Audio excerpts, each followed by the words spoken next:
Alors, après avoir passé une nuit entière sur cet endroit qui bouge quand même, je crois que j'ai vu un endroit pas très loin sur la carte qui semble à l'abri. Où on n'aura pas de. On aura sûrement beaucoup de courant, mais on n'aura pas de. On devrait pas avoir de vent, ni de houle. À mon avis, lui, il est dans les 3 mètres. Ouais, mais c'est normal parce que le mât, lui, il fait ça, regarde, il fait comme un fouet.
Salut les amis.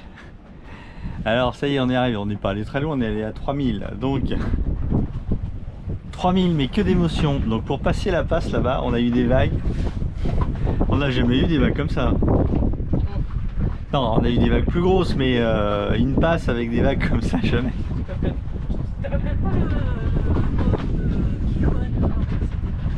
À Rijon.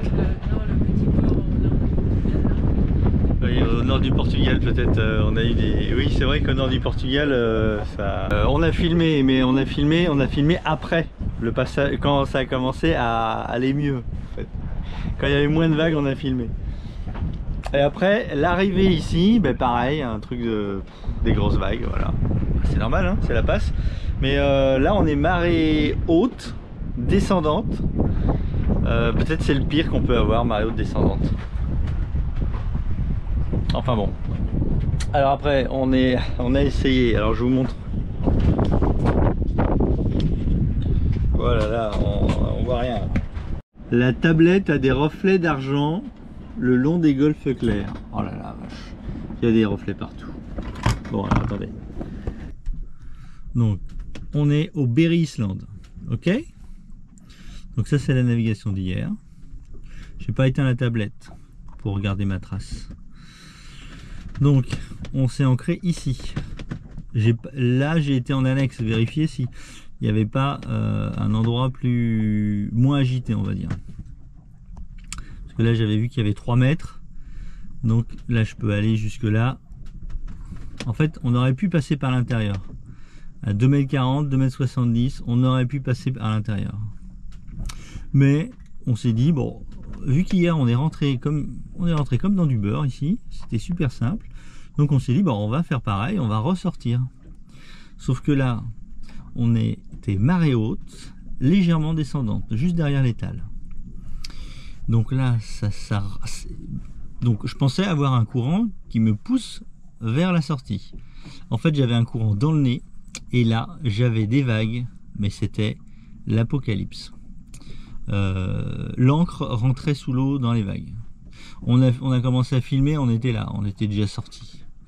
C'est dommage. J'avais du mal à garder le bateau dans l'axe des vagues et j'avoue que j'en menais pas large. Donc après on a fait ça et on est rentré. Donc là des énormes vagues qui poussaient dans ce sens-là, mais elles étaient larges, elles n'étaient pas courtes comme de l'autre côté. Donc là c'était plus cool. On est allé voir ici parce que là, vous voyez, là je suis passé là, vous voyez, je suis passé. Donc là c'est marée basse 2,40 m, on était marée haute donc 1 mètre de plus. Donc on est allé Voilà, là j'ai un peu dépassé. Là. Bon, on est allé jusqu'ici parce que je m'étais dit que là, on n'aurait pas de vent. Et que là, on serait bien à l'abri des vagues. Et bien, figurez-vous que j'avais des vagues qui rentraient comme ça et qui rentraient là. Donc, on n'est pas resté là. Donc, on est ressorti. Et après, on a fait le tour et on est allé se mettre à l'abri ici. Donc là, je suis... Normalement, je voulais me mettre là, mais on n'est vraiment pas à l'abri ici. Donc, j'ai essayé de m'avancer au plus possible. Donc là, je suis dans 3 mètres là, mais on est marée haute. Alors, je serai à barre bas, je serai dans 2,70. Pour 2,10 m, ça va le faire. Voilà. Faut juste pas que la houle rentre. Voilà. Mais normalement, elle est quand même stoppée. Donc j'ai quand même une petite houle comme ça qui rentre, mais toute petite. Et j'ai eu du mal. On s'est ancré en Y pour réussir, pour maintenir le bateau travers au vent et face à la houle. Mais c'est pas évident parce que là j'ai un fort courant comme ça là qui me pousse de l'arrière et résultat j'ai du mal à me mettre dans l'axe du vent. J'ai du mal à me mettre dans l'axe des vagues alors que de l'autre côté j'avais pas eu de mal. Voilà, vous savez tout. Voilà.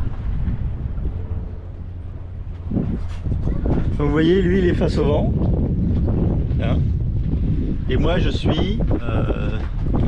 suis pas mis face au vent, je me suis mis face à la houle. Alors je sais pas si on voit, il y a une légère houle qui rentre comme ça. Et donc je suis toujours en Y. Alors j'arrive pas à me mettre pile poil. Quand je me mets là, je fais ça. Parce que j'ai un courant qui me pousse sur les fesses. Donc là je me suis mis là, j'ai un courant qui me pousse là derrière. Mais pas assez pour faire pivoter le bateau. J'ai pas réussi à trouver le réglage, ça doit être faisable hein. Voilà. Mais de cette manière je prends quand même les vagues, enfin la petite houle qui rentre de face. Et le but c'est de prendre cette petite houle de face.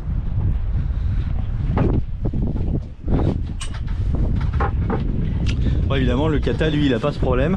Après je pense que ça doit pas être super confortable de prendre la petite houle de travers. Le kata je pense qu'il rigole pas non plus. Bon, ils ont l'air de dormir là. Ils sont arrivés hier soir, on les a vus puisque nous on était là-bas. En fait on était là-bas. Mais quelle idée on a eu de ressortir, on aurait dû traverser par l'intérieur, ça aurait été bien mieux. Enfin bon, c'est comme ça. Quelquefois. Et là on était là quand on a testé, c'était juste derrière cet îlot là, juste là. Si on avait un 20 de tirant d'eau, on pourrait aller partout. Avec un 20 de tirant d'eau, on pourrait se mettre beaucoup plus proche des îles, de la terre, et donc on serait beaucoup plus à l'abri de la houle. Mais bon, c'est toujours pareil, si on avait un 20, on dirait ah, si j'avais 80, ce serait mieux. Bon, et ben c'est le moment de prendre son petit déjeuner. Vous voyez là, on est dans 3 mètres d'eau. Après, si vous êtes trop près, hier on a vu ça quand on est allé à la plage, il y avait des tout petits moustiques. Des espèces de tout petits trucs là qui se mettaient sur les jambes à la tombée de la nuit. Et bon, c'est toujours pareil. Donc là, on est quand même assez loin on est assez loin du bord pour qu'ils viennent pas. Mais par contre, on doit se mettre en pas de doigt, en triangle. On va appeler ça le mouillage en Y. Par l'avant et par l'arrière pour pouvoir se maintenir face à la petite houle, à la houle. Allez, je vous laisse. Ciao. Donc là, je vais nager et donc en fait, ce que je fais, c'est que je prends l'annexe et je mets dans l'eau et je m'accroche à l'annexe. Donc les avantages de se mettre dans l'eau et de rester accroché à l'annexe, c'est s'il y a du courant, Si jamais vous faites embarquer par le courant, vous pouvez remonter dans l'annexe. 2, si jamais il y a un requin qui passe ou un truc dans l'eau, vous n'êtes pas serein, vous pouvez rapidement remonter dans l'annexe. Si vous êtes fatigué, vous pouvez remonter dans l'annexe. Donc c'est... Alors si on fait de la nage pure, c'est gênant parce qu'il faut tracter l'annexe, bien que ça fait de l'exercice. Si jamais, par contre, si vous faites de l'exploration, c'est-à-dire que vous avancez, vous palmez doucement, je trouve que c'est pas si gênant que ça d'avoir l'annexe accrochée derrière. Moi, je remonte le moteur pour que ça soit plus, pour qu'il y ait moins de prise dans l'eau. Ça m'arrive et ça peut être sympa aussi, grâce à l'annexe, de faire des plongées dérivantes, c'est-à-dire que de se mettre en amont du courant, se mettre dans l'eau et laisser l'annexe vous entraîner. Donc vous restez accroché à l'annexe. Alors avec le boot, avec un boot, vous restez accroché à l'annexe qui vous permet de vous faire gentiment traîner avec le courant par l'annexe. Et puis quand vous arrivez au bout, vous pouvez remonter dans l'annexe et puis redémarrer le moteur et repartir. Le désavantage, vous allez me dire, c'est que je ne peux pas descendre en apnée avec l'annexe, sinon je suis obligé de lâcher l'annexe. Alors dans l'annexe, j'ai toujours l'encre, au cas où je balance l'encre si jamais j'ai un truc où je veux descendre. J'ai aussi un boot qui doit faire à peu près plus de 10 mètres, donc je peux plonger. Oui. Tu sais quand tu traînes l'annexe, toi? Oui, quand je traîne l'annexe, oui. Est-ce que tu as l'impression que c'est plus léger? Quand c'est toi? Oui. Quand t'es là, tu pousses avec moi? Je pousse à fond. Ah mais je croyais que c'était plus dur, moi. Je croyais que c'était plus dur. J'avais l'impression qu'il y avait un truc qui tirait. Alors ça dépend. Ça dépend, hein. Ouais. Non mais des fois tu pousses et des fois tu t'accroches après. Non, il y a une seule fois où je me suis accrochée parce que... Il y avait beaucoup de courant? Ouais. Il y a beaucoup de courant. Mais c'est bien, c'est pas grave. Tu peux t'accrocher à l'annexe, hein. Oui, ça me gêne pas du tout. De toute façon, là, ce que je vais te demander, parce que je sais pas s'il y a du coup, si jamais il y a du courant, que tu restes accroché à l'annexe. Si tu veux, je te mets un petit bout dans l'eau qui traîne pour que tu puisses t'accrocher après. C'est pas mal, non? Derrière, je te mettrai un petit bout, d'accord? Allez. Donc on y va à deux. Ciao.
L'eau elle est tellement calme. Et vous voyez ça, c'est des montagnes de lambis. C'est les conques, les coquillages. Ah mais c'est des lambis? Oui, c'est des lambis. Ah, je croyais que c'était des déchets. Non, non, c'est des déchets, mais c'est des coquilles de lambis vides. Ils ont mangé l'intérieur. Et il y en a, tout l'île est recouverte de ça.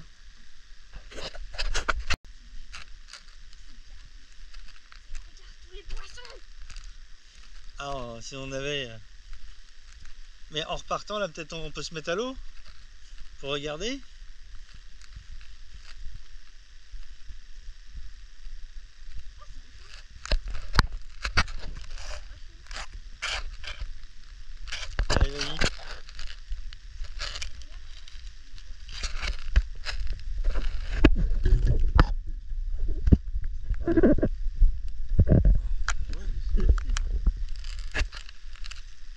Regarde. Ah mais non, j'ai cru que c'était de l'eau.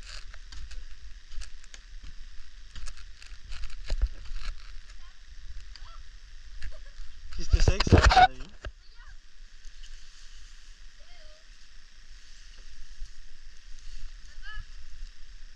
On dirait une bouée pour la profondeur, ouais. Ah oui, il y a personne. Regarde. Ah ouais.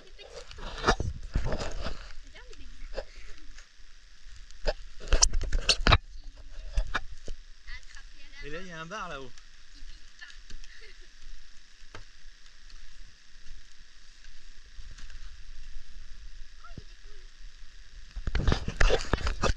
Là, il y a des poules. Oui, pour accéder au lambouillis, ils cassent la coquille, ils font un petit trou et ils jettent, tu vois. À mon avis, c'est là, là. Là, ils mettent les lambouillis, tac, et quand c'est fini, tac, ils jettent là.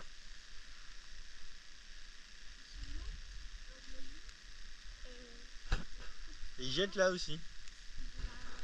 Et sûrement qu'ils déplacent le ponton. Regarde, là-bas, il y a des gros tas de lambis là-bas.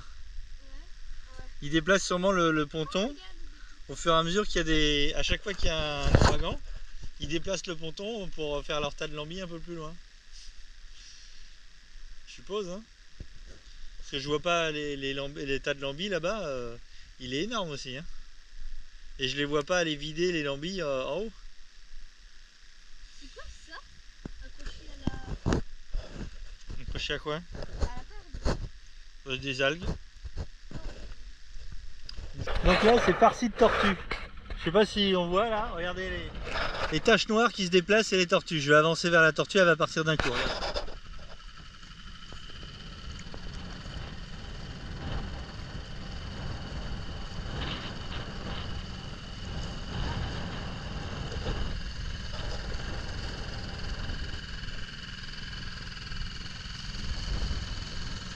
On aurait pu la filmer sous l'eau, hein. J'ai juste quelque chose à dire. Ouais. Les gens qui disent que les tortues, c'est lent. C'est rapide. C'est rapide. Ah ouais, là, elles vont vite là. Mais par rapport à un poisson, c'est lent. Les tortues, on devrait les appeler flash.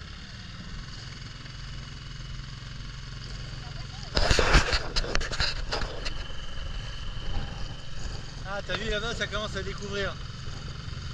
Il y a des petites vagues là.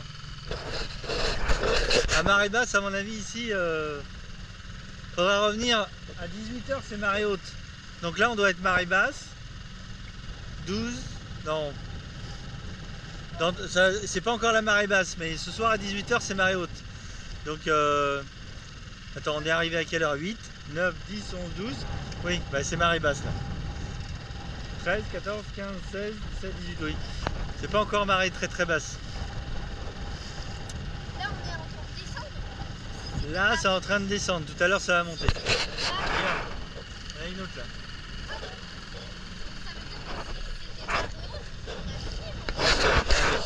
Ah non, non, avec le bateau, non. Le bateau, on était limité, on devait s'arrêter là.